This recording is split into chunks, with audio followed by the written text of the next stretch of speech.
မှာပါကာယပိဋကရှင်မှာဖြစ်ပါတယ်နောက်တော့မှာဖြစ်ပါတယ်စံတဲ့လောက်တော့ပါနော်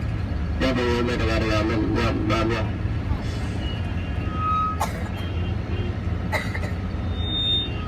အရှိအကဲမဲ့တော်တော်ကြက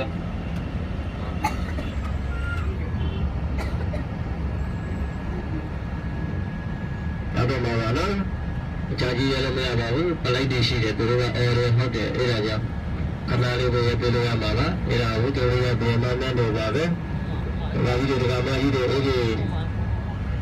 ဒေရှမာတော့ဒေရှမာဟာကိုရောက်ပြရပါပါပဲအာဂရဒေရှမာနဲ့ဒီဥဒ္ဒရိယနန်းတော်ကနန်းတော်ကိုရေးဆွဲတဲ့ဒီဆိုင်နာကတရားတော်ပဲတဲ့ဒီဆိုင်နာတရားတော်ကရေးဆွဲပို့ခဲ့တာပေါ့နော်အစာဦးတွေကိုရေးဆွဲပို့ခဲ့တာကဒီဆိုင်နာတရားတော်ပဲတဲ့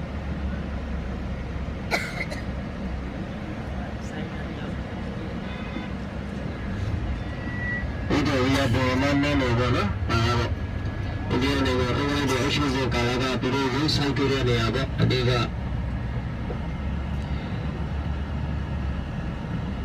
ပြီးလို့ရှိရင်ကာယညာဘက်ကာယချင်းမှာကာယညာဘက်ချင်းမှာမြင်နေလာလေးတွေရှိပါတယ်ဒါကတော့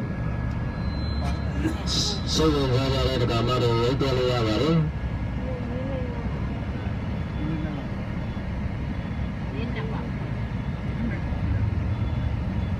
နေနေလာလေးတွေအများကြီးရှိပါတယ်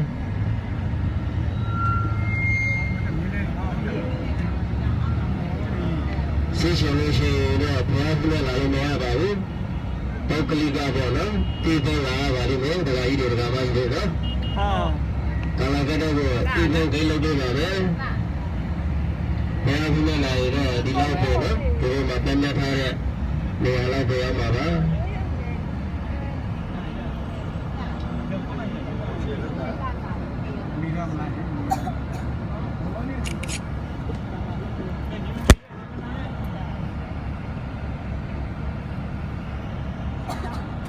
ဒါကမှလည်းပေါ့ပေါ့ပဲနော်ဘုံလည်းပဲတော့ဘက်ကခဏသွားလိုက်မယ်အဲ့